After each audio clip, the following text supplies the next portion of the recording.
रंजना कभी ब्रश नहीं करती थी। उसे कितनी बार उसके माँ बाप ने डांटा, लेकिन उसका कोई असर उस पर होता ही नहीं था, जिस कारण से उसके दांत पीले पीले हो जाते हैं।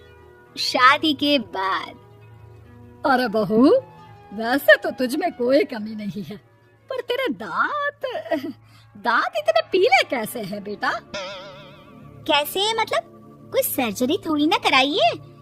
वो तो क्या नाम, मैं ब्रश नहीं करती थी तो पीले हो गए। अब क्या करूं? आप कहें तो लाल करवा लूं या फिर काले? यार ये क्या है, क्यों माँ से लड़ रही हो? लड़ रही हूँ? अरे मैं लड़ रही हूँ या ये बोल रही है कि दांत पीले हैं, पीले। अरे तपस्या थोड़ी ना की है इन्हें पीले करने के लिए, बकायदा ब्रश नहीं किया है 20 साल तक, तब जाकर। छी, कैसी बात कर रही हो? ये उस वक्त तो पीले नहीं थे जब हम लोग तुम्हें देखने आए थे। अरे तब साफ करवा लिया होगा डेंटिस्ट के पास जाकर। अब देखो कैसे पीले पीले लग रहे हैं। रंजना सास की तरफ गुस्से से देखती है।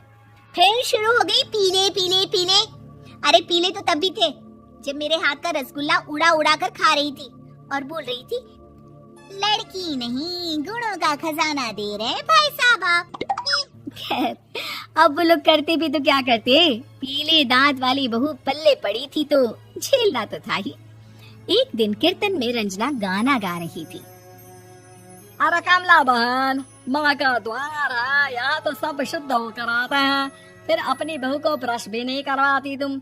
दूर से पीले पीले दांत भक्ति में बाधा उत्पन्न कर रहे हैं। अरे कोई 2 साल के बच्चे थोड़ी ना लेकर आई हूँ मैं बहू बनाकर। अच्छी खासी लड़की है, अरे कैसे करवाऊं ब्रश? ये तो उसे खुद करना चाहिए ना। अब माँ बाप तो इसके जैसे तैसे निपटा दिए, ये नहीं सोचा कि सास कैसे संभालेगी।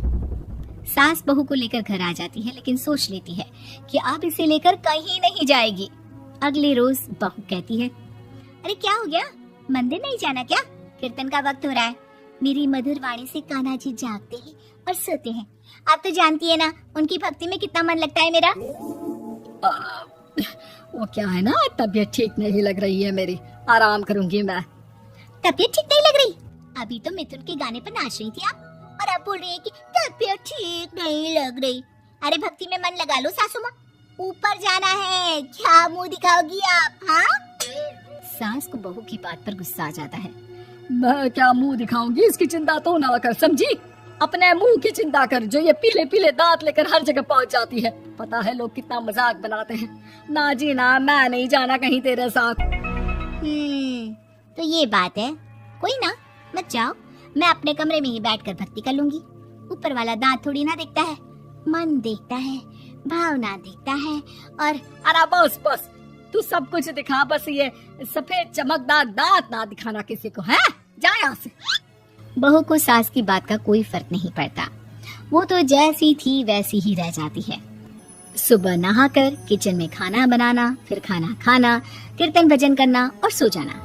एक दिन, माँ जी मैं सहेली के घर जा रही हूँ, शाम को लेट आऊंगी। हाँ हाँ तो जाना, मैंने कौन सा तेरी आरती करनी है घर पर बैठकर। रंजना सहेली के घर जाती है जहाँ वो पार्टी में जाने की तैयारी कर रही होती है। अरे शिखा, कहाँ जाने की तैयारी कर रही है? मैं गलत वक्त पर आ गई क्या? अरे नहीं यार, उल्टा सही वक्त पर आई है। मैंने ये साड़ी और ज्वेलरी निकाली है यार, शाम को इनके ऑफिस की एक पार्टी में जाना है। बताना कैसा लग रहा है ये सब? नहीं यार, इस ड्रेस के साथ तो वो वाली ज्वेलरी अच्छी लगेगी। हाँ हाँ सही बोल रही है, मैंने ध्यान ही नहीं दिया। वैसे तो हमेशा से मस्त फैशन सेंस रखती है। तो बड़ा जाती होगी ना पति के साथ पार्टी में। रंजना कुछ नहीं बोलती, बस सोचती है कि यार काश ये बात सही हो जाती, पर मैं क्यों नहीं जाती पार्टी में? क्या इन लोगों की कोई पार्टी होती नहीं होगी? रंजना घर आती है और रात में पति से सवाल करती है, एक बात बताइए, आप मुझे किसी पार्टी में क्यों नहीं ले जाते? क्या आपके यहाँ ऑफिस में पार्टी नहीं होती? पति बेचारा क्या कहता कि दांत पीले हैं तुम्हारे इसलिए। अरे कोई पार्टी होती नहीं हम लोगों के ऑफिस में, तो कहाँ से लेकर जाऊं? और मार्केट, मॉल, कहीं वीकेंड घूमना, कहीं तो। अरे यार सारे हफ्ते में एक छुट्टी मिलती है, तो सोचता हूँ कि आराम ही कर लूं। क्यों? रंजना मन मार के रह जाती है। पहले कभी सास के साथ मंदिर जाया करती थी, लेकिन वो भी सास ने ले जाना बंद कर दिया। घर बैठी बैठी रंजना बोर हो जाती है। तभी उसे आइडिया आता है और वो मायके जाने का सोचती है। सासू माँ 2 दिनों के लिए मम्मी के घर जा रही हूँ।